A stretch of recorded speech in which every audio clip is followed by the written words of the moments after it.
Now, another important point to review with your employers before we move on from current, when we have more than one plan design in a plan group, like our dual choice here, is going to be that idea of combined enrollment. All right, that's an important tool, an important concept in Dynamis that we want to make sure employers are going to understand going forward. So the idea is when we have more than one plan design in a group, we're going to be able to show the employer the idea that we have enrollment counts entered in based on the base plan and the buy-up plan. But we have the ability to look at our plan designs from a little different perspective because we know those enrollment counts are arbitrary. They probably have changed already, and depending on the new mix of plans we roll out, they could change significantly.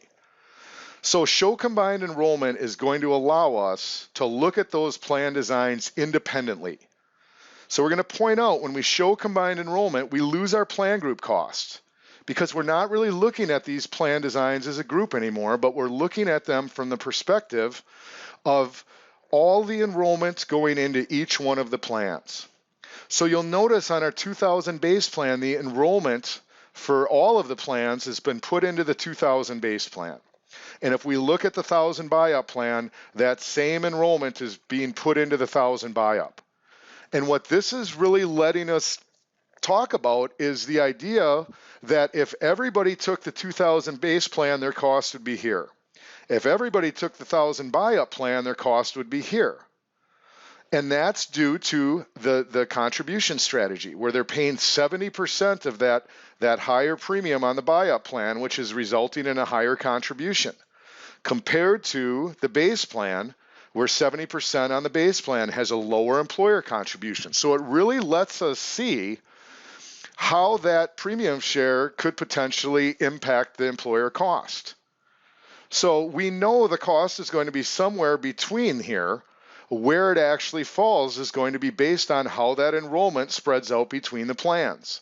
And by unchecking show combined enrollment, we're able to get back our specific enrollment in each plan and view our actual plan group cost at that enrollment. All right, so we want to make sure, and we want to ask questions and get that confirmation that they really understand what they're looking at when we go into combined enrollment, because it's going to be an important part, especially when we start looking at plan designs from the context of a budget. All right, so now that we've had our current, we introduced them to how plan designs and plan groups interact, how we're able to see the employer cost or impact as well as the employee impact of our plan designs, so they know what to look at when we're viewing plan designs. All right, we've illustrated combined enrollment. They understand premium share as a part of all of our plan designs. And sometimes we've noticed we need to give them a time to take this all in. It's very interesting to see a lot of times when employers view their current plan designs for the first time, even though they're their current plans, it takes them a while to kind of take in all that information. So we want to make sure we get confirmation from the employer that they understand what they're looking at.